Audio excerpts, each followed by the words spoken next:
BC political front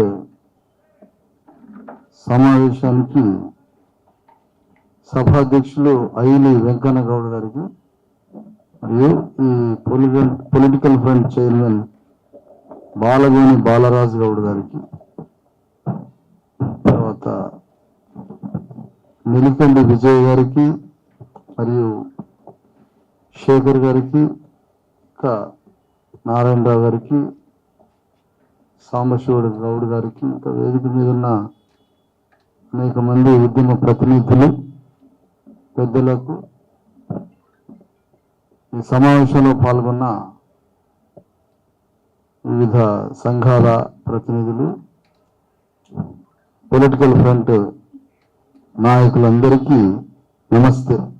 ప్రధాన agenda Balaraju Goud గారు చెప్పారు. మన కళ్ళ ముందు మనందరికీ సమాజంలో రావాల్సిన ఒక వాటా ఉంటుంది.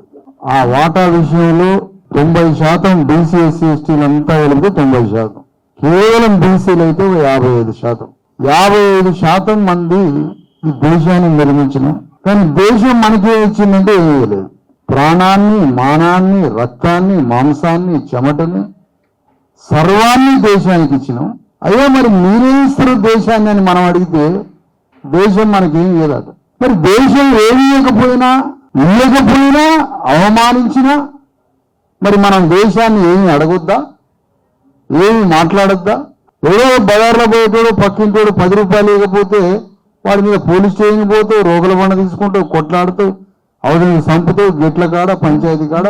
కొద్ది తేడా వచ్చినా పొడుచుకొని మనం వందల వేల సంవత్సరాలుగా ఈ దేశాన్ని ఏలేటోడు మనకి ఏమి ఇవ్వకపోగా మన రక్త మాంసాలు దోచుకుంటాడు.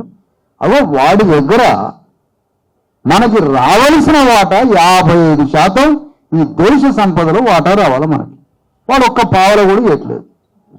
మరి దీన్ని అడగకుండా ఉండడం, దీన్ని ప్రశ్నించకుండా ఉండడం, దీనికోసం పోరాటం చేయకుండా ఉండడం, ఇది మన బతుకు అర్థమా కాదా అని అడుగుతున్నా.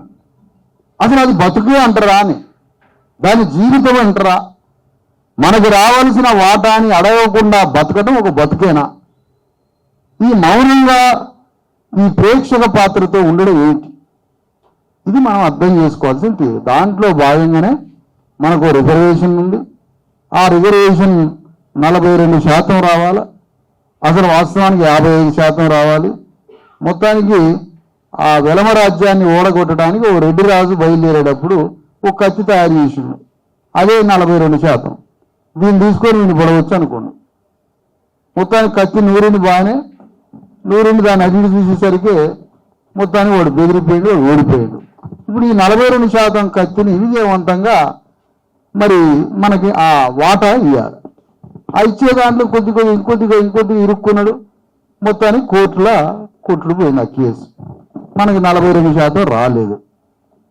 కానీ 42% తెచ్చుకోవడానికి ఒక మార్గం ఉంది. అది ఢిల్లీ పార్లమెంట్లో పెట్టి తీసుకొని రావాలి, రాజ్యాంగంలో చేర్చాలి.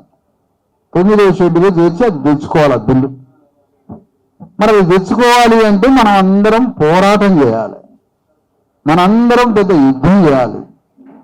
చాలా జ్ఞానంతో, చాతుర్యంతో, తెలివిగా పోరాడితే ఆ చట్టం వస్తే మీ బిడ్డలు చదువుకుంటారు, మీ బిడ్డలకు ఉద్యోగాలు వస్తాయి, మనందరం బాగుపడతాం. అది రాకపోతే మన బిడ్డలు చచ్చిపోతారు. చచ్చిపోవడానికి కారణం రేవంత్ రెడ్డి కాదు, మనమే చంపుకున్నాడు బిడ్డలు. రేవంత్ రెడ్డి వాని పైన వాడు కరెక్ట్ చేస్తున్నాడు. పాపం రెడ్ల కోసం కొట్లాడిండు, రెడ్లకు రాజ్యం ఇచ్చిండు. మనం కూడా వాళ్ళ కోసమే కొట్లాడి వాళ్ళకు రాజ్యం ఇచ్చినాం. కాబట్టి తప్పు ఎవరిది? ఇక్కడ తప్పు మనదే. అందుకని మనందరం ఈ యుద్ధం చేసి మన బిడ్డల కోసం సాగే యుద్ధంలో మనం ప్రభుత్వానికి అభినందన చెప్పట్లేదా? ప్రభుత్వానికి అభినందన సభ కాదు రేపు కామారెడ్డిలో ఆక్రోశ సభ. ఆక్రోశం అవసరం గొంతు బిసుకుతామని అర్థం. దాని అర్థం ఏదైనా బిసుకుతాం, నిన్ను ఎటైనా కింద పైన బిసుకేస్తామని అంత పెద్ద కోపంతో రగిలిపోతున్నాం. అది దాని అర్థం. అన్ని మాట్లాడాలి. మరి కేసీఆర్ ఒక్కడే వేయాలన్నా జోకులు మనమే వేద్దాం. అందుకని మనం అన్ని ఆ రకంగా యుద్ధానికి సిద్ధం కావాలి.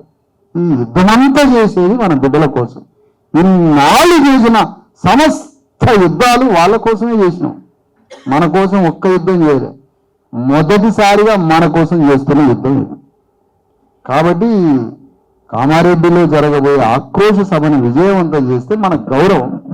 ఆ గౌరవం నుంచి ఆ సభని అనేక 33 జిల్లాల సభలు ముగించి చివరిగా కొడంగల్లో గోరి కట్టే సభ ఒకటి ఉంది కొడంగల్లో. ఆ కొడంగల్ గోరి కట్టడానికి రైలు రెడీ కావాలి. నైజాం సరకరుడ నిజాం గోరి, నిజాంకి ఎందుకు కట్టాలి? రెడ్డి వెలమల కట్టాలి గోరి. నిజాము రెడ్డి వెలమ ముగ్గురు కలిపి ఒకటే, వేరు వేరు కాదు, అంతా ఒకటే. పంచాయతీ అంతా ముగ్గురితో కలిపి ఒకటే. ఇంకా నిజాంనన్నా క్షమించాలి కానీ వీళ్ళని మాత్రం క్షమించద్దు.